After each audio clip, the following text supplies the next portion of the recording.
오늘 아침 북한발 속보가 쏟아졌는데요. 김정은 국무위원장이 어제 최고인민회의 연설에서 적대적 두 국가론을 부각하면서 이재명 정부를 비난한 사실이 오늘 북한 노동신문에서 보도를 했습니다. 김 위원장 한마디 한마디에 드러난 속내를 한번 아침 짚어보도록 하겠습니다. 자, 그래픽 한번 보시죠. 김정은 북한 국무위원장이 통일할 생각 전혀 없다. 결코 하나 될 수 없는 두 개의 국가다. 두 국가론을 재차 강조했습니다. 대한민국은 모든 분야가 미국화된 반신불수의 기형체다. 아주 세게 얘기했습니다. 식민지 속국이며 철저히 이질화된 타국이다. 통일할 생각 전혀 없다라고 이야기를 했습니다. 자, 어제 여기서 얘기한 이유가 뭘까요, 김구명 보좌관님? 지금 김정은이 통일할 생각이 없다라는 의견을 밝힌 게 벌써 저희 기억에만 해도 5차례가 넘습니다. 네. 보통 북한에서는 최고 지도자의 한마디 한마디가 다 법보다 위에 있기 때문에 한 번 얘기하면 그것이 어떤 전국 북한에 돌아가고 이제 사람들이 그것을 하나의 어떤 이데올로기로 따르는 게 자연스러운 수순인데요. 네. 지금 5차례가 넘게 이 해당 사실에 대해서 강조하고 또 강조한다라는 것은 그만큼 북한 사회가 이 통일을 하지 않겠다라는 김정은의 의견을 잘 받아들이지 못하는 걸로 보입니다. 받아들이지 못하기 때문에 수차례 강조하는 것이다. 네, 그렇습니다. 사실 제가 북한 출신인 제가 봤을 때도 굉장히 부자연스럽거든요. 네. 그러니까 저렇게 같은 내용을 가지고 저희가 앞서 방송 전에도 뭐 여담을 나눴습니다만 네네. 같은 내용을 가지고 저렇게 반복적으로 얘기하는 게 북한에서는 거의 없습니다. 한 번 말하면 끝이거든요. 네. 하지만 기회가 있을 때마다 한국을 원색적으로 비난하면서 통일을 할 수 없다. 그리고 본인이 뒤에 부가 설명을 붙이지 않습니까? 통일을 할 수 없는 이런 이유가 있다라고 하면서 통일 불가론을 또 한 번 강조하는 것은 그만큼 네. 북한 사회 내부에서조차도 이 통일 불가론에 대해서 왜 저렇게까지 하는지 모르겠다라는 그런 의견이 있기 때문에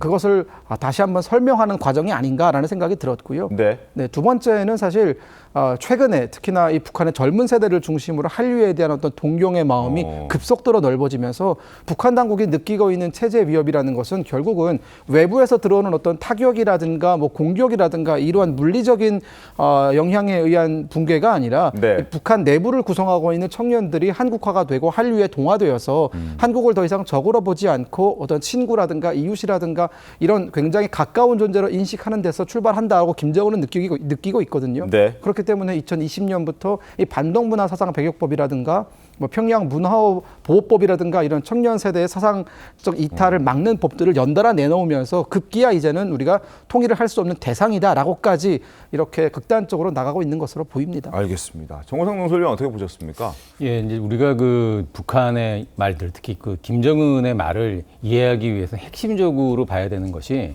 전 세계에서 가장 최고의 기득권자가 누구냐? 그게 바로 김정은이라고 생각됩니다. 네. 김정은 입장에서는 자신이 갖고 있는 기득권을 어떻게 끝까지 자신 후손들까지 물려주고 보호할 것이냐라고 볼 수 있는데 이 통일이라는 말은 현실적으로 이 남과 북이 과거처럼 뭐 연방제 통일을 한다, 남북 국가 연합 통일을 한다 이런 건 더 이상 불가능하거든요. 네. 현실적으로 가능한 것은 이 한국의 의한 어떤 뭐 흡수 통일이라는 말이 뭐 좀 그렇다면 한국이 주도하는 통일일 수밖에 없는 거죠. 한국이 주도하는 통일을 하게 될 경우에 결국 최고의 손해를 보게 되는 건 김정은 자신입니다. 네. 그렇기 때문에 김정은은 과거에 자신들이 주장했던 적화 통일이 현실적으로 불가능해졌기 때문에 현실적으로 가장 가능한 통일은 바로 한국이 주도하는 그 통일이고 네. 이 통일의 최대 피해자는 바로 자신이기 때문에 김정은은 그 얘기를 저렇게 어렵게 뭐 적대적 두 국가론이라든가 네. 통일할 생각이 없다. 그 네. 얘기 뭐냐면 내가 갖고 있는 기득권을 니들이 더 이상 건들지 말고 넘보지 마라. 나는 아무것도 빼앗길 수 없고 빼앗기지 않겠다. 이 얘기를 저렇게 어려운 말, 좀 세련된 말로 반복적으로 계속하고 있다고 보시면은 김정은의 말을 이해하는 데 도움이 될 겁니다. 알겠습니다. 자, 그리고 김정은 위원장 이런 얘기도 했습니다. 화면 함께 보시죠. 트럼프 대통령에게도 한마디 했는데요.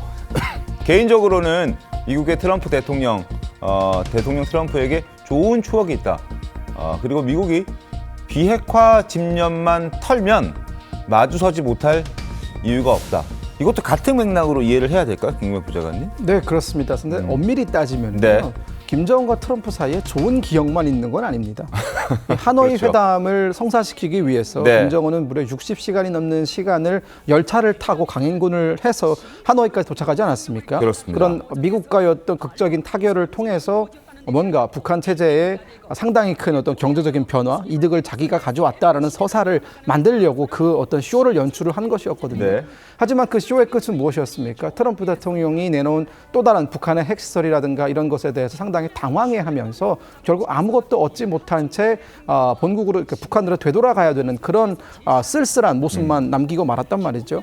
그게 바로 2019년입니다. 그리고 2019년부터 2024년, 즉 북한이 다시 외교 무대에 등장하기 전까지 북한은 한동안 외교적으로 위축되어서 고립되어 있었습니다. 네. 그렇기 때문에 트럼프 대통령과의 만남이 100%다 좋은 기억은 아닐 겁니다. 그럼에도 저렇게 좋은 얘기를 해주는 것은 네. 북한 입장에서는 현재 북한이 마주하고 있는 대북 제재라든가 유엔 제재라든가 이런 것들을 해결하지 못한다면은 북한의 경제에 미래가 없기 때문에 미국과 협상은 필수적이고 그런 미국의 어떤 여러 가지 키를 잡고 있는 트럼프 대통령의 기분을 좋게 풀어주는 것이 협상의 첫 단추라고 생각을 하는 것 같습니다. 알겠습니다.